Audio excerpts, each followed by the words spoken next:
조갑제 TV 시청자 여러분 안녕하십니까? 2021년 7월 6일 자정을 금방 넘겼습니다. 현대사의 한 중요한 대목을 정리를 해야 되겠다는 생각이 듭니다. 이재명 경기도지사가 미군을 점령군으로 폄하하면서 친일파가 손을 잡고 대한민국이 아름답지 못한 깨끗하지 못한 출발을 했다라고 저주를 했습니다. 한 국가의 성립이나 등장은 역사적인 것이므로 뭐 아름답다든지 더럽다든지 이런 표현으로 말하기가 어렵습니다. 그러나 대한민국만은 그 출발 과정이 그야말로 모범적이었습니다. 무엇보다도 유엔이 산파 역할을 했습니다. 그리고 공산주의자의 도전을 이승만 국민 미국 유엔이 손을 잡고 저지를 했습니다. 그리하여 유엔이 이 옥동자처럼 태어난 대한민국 정부에 월계관을 씌워주었습니다. 1948년 12월 12일 파리에서 열렸던 유엔 총회에서 대한민국에서는 공정한 선거로 정부가 수립되었으므로 그 대한민국 정부는 한반도 전체의 유일한 합법정부라고 규정을 합니다. 그리하여 국제적으로 북한 노동당 정권은 합법성이 없다는 것으로 낙인이 딱 찍혀버렸습니다. 이게 굉장히 중요합니다. 그런데 이 문재인 정권은, 반역적 문재인 정권은 요 역사적 사실을 조작해가지고 한반도 전체의 유일한 합법정부가 아니고 38도선 이남에서만 유일한 합법정부라고 완전히 그 유엔 결의안을 날조를 해가지고 교육을 시키고 있습니다. 천벌을 받을 짓을 지금 하고 있습니다. 그러면서 대한민국의 생일, 즉 건국을 역사 속에서 지워버렸습니다.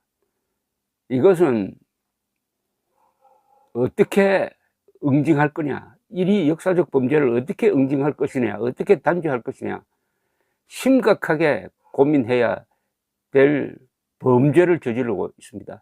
그러니까 이재명 같은 저런 반역적 역사관이 그리낌없이 터져 나오고 있는 것입니다. 두고 이 문제는 집중적으로 물고 들어가서 이재명을 결국은 대통령 자격이 없다, 대한민국 대통령 자격이 없다라는 쪽으로 판단이 나도록 국민들에게 지속적으로 이 문제를 가르쳐 줘야 합니다. 그런 맥락에서 제가 이 한반도의 점령 그리고 분단, 해방 이런 전체적인 큰 그림을 제가 설명을 해 드리겠습니다. 왜냐하면 이 한반도의 해방과 미군 그리고 소련군의 주둔, 이어서 38도선 분단, 그리고 북한의 꼭두각시 정권이 들어서는 이 일련의 과정은 우리 힘에 의해서 이루어진 것이 아니라 미국과 소련의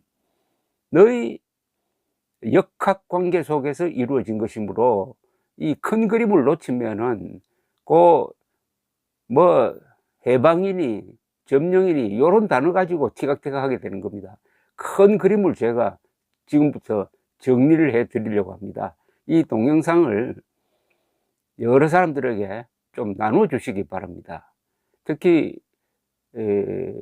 우리가 해방되고 건국되는 상황을 잘 모르는, 자, 지금부터 들어가겠습니다. 시작은 언제나 1945년 2월 흑해 연한의 얄타 회담입니다. 소련 독재자 스탈린은 이 얄타 전후 2차 세계대전이 이제 막바지로 접어들어서 2차 대전 후의 질서를 결정하는 이 얄타 회담에 세 사람이 참석을 하죠. 영국의 처칠 수상, 소련의 스탈린, 그리고 미국의 프랭클린 루즈벨트 대통령. 프랭클린 루즈벨트 대통령은 이 회담 2달 이후에 죽고 트루먼 대통령이 등장합니다만 이 세 거두가 큰 구획 정리를 한번 하게 됩니다. 이 자리에서 스탈린은 루즈벨트 미국 대통령에게 일본에 대한 참전 의사를 밝힙니다. 그러니까 만주에서부터 만주에 있는 일본 관동군을 치는 작전을 하겠다. 다만 유럽에서 독일군을 무찌른 다음에 병력을 이동시켜서 하겠다는 약속을 합니다. 그때만 해도 이 미군은 이 단독으로 일본을 항복받기에는 아주 여러 가지 모자란 점이 있다. 그래서 소련군의 도움을 받아야 된다는 입장이었습니다. 나중에 원자폭탄이 개발되면서 그 생각이 바뀌게 됩니다. 스탈린은 유럽에서 승리한 뒤 90일 이내에 만주로 진격할 것임을 다짐합니다. 5월 초에 45년 5월 초에 히틀러가 자살함으로써 독일이 항복을 합니다. 그 석 달 뒤 바로 8월 9일 소련군이 대일 선전포고를 하고 쳐들어옵니다. 이 약속을 스탈린이 지킨 셈이 되었습니다. 4월 5일 소련은 1년 남은 소련과 일본 사이의 불가침 조약을 연장하지 않겠다고 일본에 통보합니다. 스탈린은 바실리에프스키를 극동군 사령관으로 임명해가지고 6월 27일에 작전 계획을 완성하였습니다. 만주 요동반도를 주공으로 삼아가지고 또한 북한의 함북, 라진, 운기, 청진을 점령하기로 작전 계획을 세웁니다. 한국에서 일본 등 반소 세력을 배제하고 미국 등과 함께 공동 점령 관리한다는 정도의 구상을 갖고 있었습니다. 소련은 이때 김구 이승만에게는 좀 부정적 시각을 가지고 있었습니다. 1945년 7월 4일입니다. 45년 7월 4일 이때는 트루만 대통령이 있을 때입니다. 미국 전쟁부, 이건 육군성입니다. 미국 전쟁부의 전략정책단은 일본과 한국을 미국, 소련, 영국, 중국이 분할 점령하는 구상을 합니다. 그리고 7월 10일 미국의 합동전쟁계획위원회는 미군이 일본과 한국의 남부를 점령하는 계획을 토의하기 시작합니다. 이제부터 본격적으로 일본이 망했을 때 한반도를 어떻게 할 거냐 하는 계획을 미국에서 하기 시작한다는 이야기죠. 이런 와중에서 7월 16일 미국은 뉴멕시코 사막에서 최초의 원자탄 실험에 성공합니다. 깊이 3m, 지름 330m의 거대한 구덩이가 파졌는데 이것을 지켜본 오펜하이머는 이 맨해튼 계획에 참석했던 사람입니다. 참가했던 오펜하이머는 이제 내가 죽음, 곧 세계의 파괴자가 되었다는 힌두교의 경전 문구를 생각했다고 합니다. 트루만도 7월 25일자 일기에서 우리는 역사상 가장 두려운 폭탄을 갖게 되었다고 썼습니다. 7월 17일 독일 포츠담에서 열린 미국, 소련, 영국 정상회담에서 트루만은 원폭을 이제 가졌다는 자신감을 가지고 회담을 주도합니다. 처칠은 이 트루만의 자신감을 보고 뭔가 새로운 사건이 터졌다고 눈치를 챕니다. 다음 날 점심을 하면서 트루만은 처칠에게 원폭 실험이 성공했다는 것을 알려줍니다. 이걸로 일본과의 전쟁을 끝낼 수 있다라고 자신을 합니다. 트루만은 원자폭탄을 빨리 투하해가지고 소련의 참전 빌미를 없애고 싶어 합니다. 이때부터 이제 미국의 계산이 달라집니다. 그전에는 소련군의 참전을 유도해가지고 쉽게 이기려고 했는데 이제는 원자폭탄을 갖고 있으니까 소련이 괜히 참전해가지고 한몫 달라고 하면 어떠냐. 소련이 참전하기 전에 그렇다고 소련을 참전을 요구한 마당에 소련 보고 참전하지 말라고 할 수도 없는 거고 어떻게 하면 빨리 소련군이 참전하기 전에 어떻게 하면 빨리 전쟁을 끝낼 거냐 하는 시간과의 싸움을 시작을 합니다. 여기서 한반도의 운명이 바뀝니다. 원자폭탄 하나가 전략적 계산을 완전히 바꿔놓습니다. 워싱턴은 이때부터 이제 원자폭탄을 가지고 일본을 빨리 항복받게 하면은 한국도 소련 도움 없이 단독으로 점령할 수 있다는 견해가 등장하기 시작합니다. 7월 24일 포츠담에서 트루만은 스탈린에게 슬며시 이야기합니다. 새로운 무기를 만들었다. 이렇게 애매하게 이야기합니다. 스탈린은 그것이 잘 사용되기를 바랍니다. 라는 정도의 반응을 보이면서 애써 무관심한 척합니다. 이미 당시 소련은 미국의 원폭 개발 맨해튼 계획의 현장 뉴멕시코로 클라우스 푹스라는 간첩을 침투시켜 놓고 있었습니다. 그리고 워싱턴 주재 영국 대사관에서 이 원폭 관련 업무를 보던 간첩 맥클린을 통하여, 이 자는 캠브리지 출신인데 이미 대학교 다닐 때부터 소련 간첩에 포섭되어 있었습니다. 소련 간첩으로. 그래서 두 사람을 통하여 어떻게 보면 트루만보다 더 정확하게, 트루만은 이 부통령 시절에는 맨해튼 계획이 있는지 없는지도 몰랐습니다. 프랭클린 루즈벨트 대통령이 부통령에게도 원폭 개발 중이라는 것을 이야기를 하지 않았어요. 그러나 스탈린은 처음부터 잘 알고 있었습니다. 간첩들로부터. 그래서 트루만 대통령으로부터 이런 성공했다는 이야기를 듣고는 곧장 비밀경찰 총수 베리아에게 연락해가지고 지금 소련이 진행하고 있는 원폭 개발 계획을 빨리 진행하라고 재촉을 합니다. 소련은 1949년에 원자폭탄을 성공시킵니다. 자, 이렇게 해서 이제 1945년 8월 6일이 옵니다.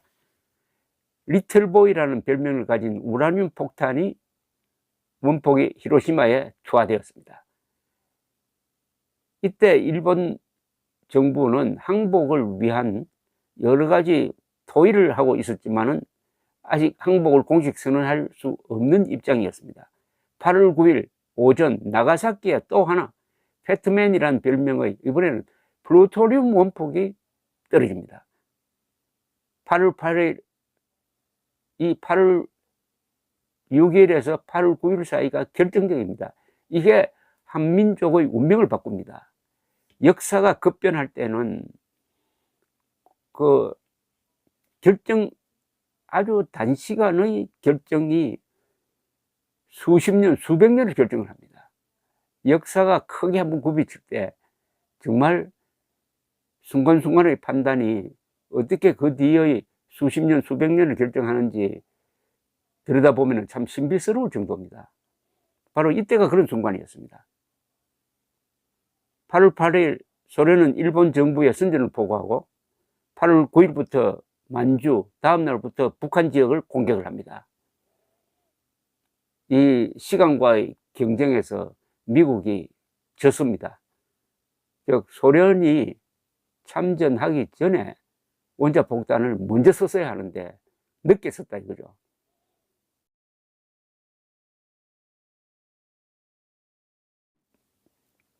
앞서 7월 24일 포츠담에서 소련군 참모총장 안토노프와 미국의 마샬 육군 참모총장은 소련의 극동지역 작전 계획을 논의를 했습니다. 안토노프는 소련의 작전 목표가 만주와 요동반도 장악임을 분명히 하고 한국에 대한 작전 계획이 있느냐고 마샬에게 물었지만 마샬은 없다는 대답을 했습니다. 마샬은 그러나 육군 참모본부 작전국장 존 헐 중장에게 한국으로 군사력을 전개하는 준비를 하도록 지시는 해놓고 있었습니다. 헐 중장은 38도선 근방에서 미국과 소련군이 분할 점령하는 구상을 하였다고 합니다. 7월 26일 포츠담의 미소 군사회담에서 함경북도를 소련의 작전 지역에 포함시키는데 미국과 소련이 합의합니다. 1903년 이 38도선은 이런 역사적 배경이 있었습니다. 근데 1903년 러시아는 러일 전쟁 나기 전에 한반도를 놓고 양쪽이 대결할 때입니다. 러시아는 일본에 39도선을 경계로 조선을 분할하자는 제의를 하였으나 거절되었습니다. 1896년에는 일본이 러시아에 38도선이나 39도선을 경계로 두 나라가 조선을 분할할 것을 제의하였으나 그때는 러시아가 반대한 적이 있습니다. 그러니까 러시아와 소련 사이에 38도선이냐 39도선이냐 이 분할 이야기가 나오고 있었습니다. 그 역사는 더 오래전에 올라갑니다. 1593년 도요토미 히데요시는 명나라에 조선의 경기, 충청, 전라, 경상도를 일본에 넘기고 조선조는 그 이북만 통치하도록 하자는 이 분할 제안을 하는데 그때는 명나라가 이를 거부합니다. 포츠담의 미소 군사회담엔 합참 소속의 전략 정책 담당 링컨 준장이 배석하였는데 이 사람이 나중에 38도선 획정에 아주 중요한 역할을 합니다. 7월 30일 미국의 전쟁 지도기구인 합동전쟁계획위원회는 트루만 대통령에게 소련의 대일 참전 대가로 쿠릴 열도, 사할린 그리고 북한 지역의 점령을 제한할 것을 건의하기도 합니다. 8월 2일 일본은 무조건 항복을 요구한 포츠담 선언을 묵살하겠다고 발표를 합니다. 당시 일본은 마쿠에서 항복 조건을 타진하고 있었지만 군부가 결사항전을 주장하므로 이를 끊기가 어려워가지고 거부한다고 하지 않고 묵살한다고 했습니다. 이 표현이 조금 달랐어요. 묵살하는 거하고 거부는 다르죠. 그러나 트루만은 포츠담 선언을 일본이 거부했다고 해석하고 원폭 투하를 결심을 합니다. 그래서 8월 6일 히로시마, 8월 9일 나가사키 이렇게 원폭이 투하되는 거죠. 자, 8월 9일 소련군 158만 명은 만주로 밀고 내려가는데 그날 바로 한북 경흥군에 진입을 합니다. 12일에는 소련 해병대가 한북 운기 나진항을 장악합니다. 13일에는 청진을 공격하고 16일에 점령을 합니다. 이 두 방의 원자 폭탄을 맞고 소련군이 진격을 개시한 8월 9일에서 10일에 걸쳐 도쿄의 천황궁궐 방공호에서 일본 최고 전쟁 지도회의가 열렸습니다. 스즈키 총리는 항복을 건의하였지만 군부는 이때도 결사항전을 주장을 합니다. 소와 천황은 견딜 수 없는 것도 견딜 수밖에 없다면서 항복을 결단했습니다. 8월 10일 일본 정부는 스위스와 스웨덴의 일본 공사관을 통하여 연합국에 천황제 유지를 조건으로 항복하겠다는 통보를 했습니다. 10일 정오 도고 외상은 일본 주재 말리크 소련 대사에게 항복 결정을 직접 통보합니다. 그러니까 스탈린은 트루만보다 한나절 먼저 일본이 항복하겠다는 의사 표시를 했다는 것을 알게 됩니다. 8월 10일 오전 미국 시간입니다. 트루만 대통령은 긴급 강요회의를 소집해가지고 일본의 항복 제안을 받아들일 것이냐를 토의를 합니다. 번스 국무장관은 천황제를 유지할 수 없다고 반발했지만은 스팀슨 전쟁장관, 포레스텔 해군 장관 등이 수락을 건의해가지고 이 천황제 유지냐 없애느냐에 대해서 언급을 하지 않고 트루만은 일본의 항복을 수용하기로 결정합니다. 이 자리에서 미국이 한국 전역을 점령하여야 한다는 해리만 등의 건의가 있었지만 트루먼은 미군이 전개되는 데는 시간이 걸린다면서 분할 점령에 동의하게 됩니다. 이제 원칙이 트루먼에 의해서 결정이 됩니다. 이렇게 해서 한반도가 이제 분할되게 되는 겁니다. 분할되게. 그때 현실적으로 미군은 어디에 있었냐면 오키나와에 묶여 있었어요. 그러나 이미 소련군은 북한 지역으로 쳐들어서 내려오고 있었습니다. 이러니까 군사적 현실로 해가지고 한반도를 분할 점령할 수밖에 없는 쪽으로 상황이 이미 굳어져 버리고 말았습니다. 8월 10일 저녁 이제는 어떻게 분할할 거냐 하는 걸 이제 선을 어디서 긋느냐를 결정을 합니다. 전쟁부는 육군성하고 같은 말인데요. 국방부하고는 좀 다릅니다. 전쟁부, 차관부, 이때는 미국에는 국방부가 없었습니다. 육군, 해군이 각각 갈라져 있었어요. 전쟁부 차관부 존 맥클로이는 파견 근무 중이던 두 육군대령 딘 러스크와 찰스 본스틸에게 한반도에 미군과 소련군이 분할 점령할 수 있는 선을 그으라고 지시를 합니다. 딘 러스크는 나중에 국무장관이 되고 본스틸은 나중에 주한 미군 사령관이 됩니다. 한반도와 운명적인 인연을 맺게 되는 순간입니다. 가능한 맥클로이 차관보는 가능한 넓은 지역을 확보하도록 하되 미군의 능력을 고려할 것을 지침으로 주었습니다. 두 대령은 옆방으로 들어가서 내셔널 지오그래픽의 한반도 지도를 보면서 간단하게 38도선을 분할 점령선으로 결정합니다. 한국인의 운명을 결정하는 데는 30분밖에 걸리지 않았습니다. 러스크의 회고에 의하면 38도선 이남에 서울과 부산항에 있다는 점이 크게 고려되었다고 합니다. 38도선은 일본으로서도 조선군 사령부와 만주주둔 관동군 사령부의 관리 경계선이기도 했습니다. 이 38도선이 가운데 있으니까 여러 가지로 편리했다는 이야기죠.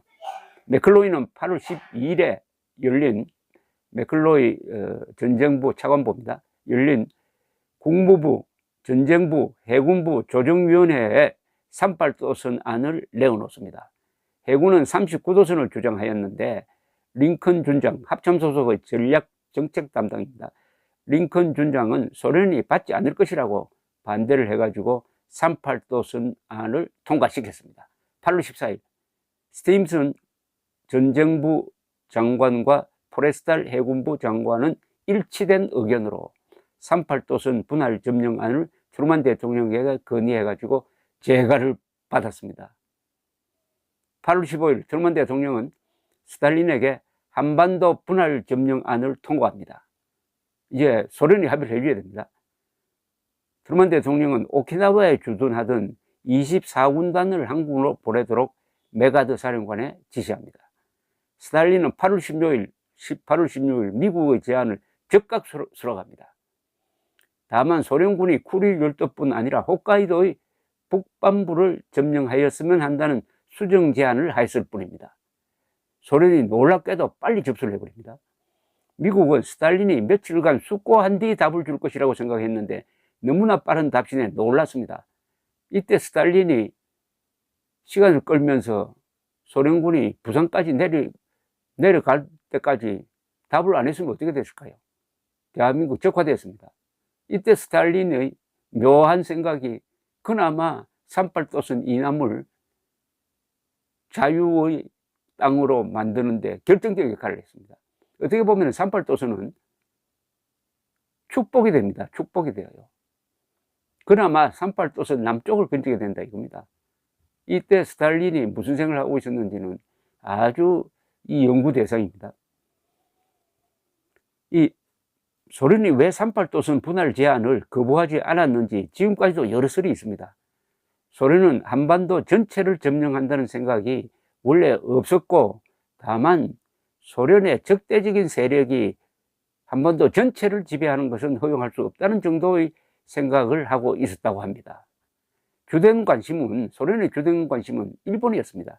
러일 전쟁 때 일본에 당한 수모가 하나의 트라우마로 작용하여 일본 점령에 소련이 참여하는 것을 목표로 두고 있었습니다. 그렇게 하기 위해서는 한반도 점령을 둘러싸고 쓸데없이 미국과 대결할 필요가 없다는 계산을 했을 겁니다.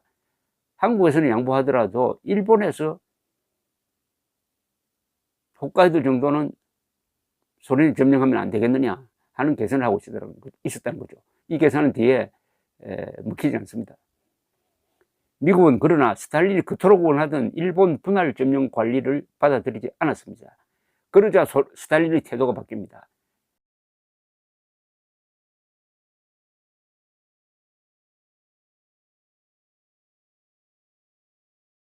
9월 20일 한반도 분단으로 악화시키는 운명적 조치를 취합니다. 스탈린은 소련군 최고사령관 자격으로 안토노프 육군참모총장과 공동명의로 연해주 군관구 및 북조선 주둔 소련군 사령부에 친소 북한 정권 수립을 지시하는 겁니다. 이 지시문은 소련이 무너진 1993년 2월 무너진 후인데요. 1993년 2월 26일자 마이니치 신문에 의하여 그 전문이 공개되었습니다. 이 지시의 핵심은 소련군의 지원하에 북한의 부르주아 민주주의적 정권을 수립하라는 것이었습니다. 이건 뭐냐면은 공산주의 세력과 비공산주의 세력을 하나로 묶어가지고 민주주의란 위장 명칭 아래 공산주의자들이 실권을 장악하는 북한 정권을 만들어내라. 단독으로. 이렇게 지시하는 것입니다. 이렇게 해가지고 38도선이 이제 완전히 금단의 선으로 바뀌어버립니다. 이 분단의 책임은 완전히 스탈린에게 있다는 것이 확실해집니다. 흔히 이 사정을 모르고 남북 분단에는 미국도 책임이 있다고 하는데 완전히 거짓말입니다. 이미 스탈린이 1945년 9월 20일 이 지시문을 통해서 38도선 이북에는 꼭두가시 정권을 세운다는 결정을 하게 되는 겁니다. 한국 공산주의 연구 전문가인 이정식 교수는 이렇게 썼습니다. 자신의 저서에서 스탈린의 이 지령은 한반도 분단을 고착시키는 것이었다. 남북의 재통합이나 민족 재통일을 위한 모든 논쟁과 노력을 허구적인 것으로 만들었다. 스탈린이 이렇게 지시한 이후에는 남북 간에 미소 간에 그 뒤에 무슨 협상을 하든지 그것은 수포로 끝날 수밖에 없었다는 겁니다. 그 뒤의 통일정부를 수립하기 위한 김규시의 노력은 스탈린과 김일성에게 이용당할 수밖에 없었다는 이야기입니다. 스탈린의 명령은 38도선을 군사분계선이 아니라 영구분단선으로 굳히는 방향으로 우선 집행되었습니다. 소련군은 주한미군의 38도선 자유왈멸을 논의하자는 제안을 거부하고 38도선에 있던 소련군 연락사무소를 폐지하였으며 드디어 교통과 통신을 차단하고 맙니다. 원래 38도선을 그을 때는 이걸 분단선으로 끈 게 이걸 금단의 선으로 끈 게 아닙니다. 그냥 소련군과 미군이 38도선을 가지고 주둔을 해가지고 일본군의 무장 해제를 받아들이고 그 다음에 한국을 독립시키겠다는 생각을 미국이 가지고 있었습니다. 그러나 소련은 스탈린의 지시에 의해서 38도선을 완전히 국경선으로 만들어버리고 왕래도 못하게 하고 이렇게 해서 한반도 분단의 책임을 전적으로 스탈린이 끌어안게 되는 거죠. 여기서 스탈린이 결정한 또 하나의 조치가 지금까지도 한민족에게 크나큰 불행이 되고 있습니다. 즉 소련군 대위 김일성을 꼭두가치로 내세워 가지고 북한 정권을 만드는 데 이용해 먹는다는 결정을 하는 겁니다. 이렇게 해서 김일성 3대가 바로 1945년 9월 20일 스탈린의 지시에 의해서 성립되게 되는 것이죠. 자, 이렇게 설명드리면 어떻습니까? 요약을 하면은 이렇습니다. 원자폭탄이 조금만 먼저 7월이 아니라 한 6월쯤 개발에 성공하고 7월에 투하가 되었다면 한반도는 분단이 되지 않고 미군에 의해서 점령되었을 가능성이 상당히 큽니다. 또 반대로 그게 개발이 한 달 늦춰져 가지고 8월에 원자폭탄 개발 성공했다고 한다면은 이미 늦었어요. 그때는 소련군이 부산까지 내려와서 공산화되었을 것입니다. 요 한 달 정도의 시간에 의해서 지금 저는 대한민국 땅에서 이렇게 편안하게 방송을 해 드릴 수가 있습니다. 이런 큰 그림을 모르고 이재명이란 자가 완전히 북한식 역사관을 가지고 대한민국의 건국이 얼마나 행운이었고 얼마나 미국과 유엔이 우리를 도왔는지 그걸 깡그리 무시하고, 또 더구나 공산주의자들의 도전, 반란에도 불구하고 1948년 5월 선거를 통해서 90% 이상의 투표율을 기록한 그 선거를 통해서 국회를 구성하고 국회가 헌법을 만들고 그 헌법에 의해서 이승만 대통령을 뽑고 이승만 대통령이 독립투사들로서 내각을 구성하고 드디어 1948년 8월 15일 대한민국 건국을 선언했다는 이 위대한 우리 민족사의 쾌거를 어찌하여 친일파와 미군 점령군이 작당을 해가지고 더러운 나라를 만드는 것처럼 이렇게 침을 뱉습니까? 이 이재명이란 이자를 대통령으로 뽑아준다면은 그날로 대한민국은 영혼을 팔아넘기는 꼴이 되고 말 것입니다. 감사합니다.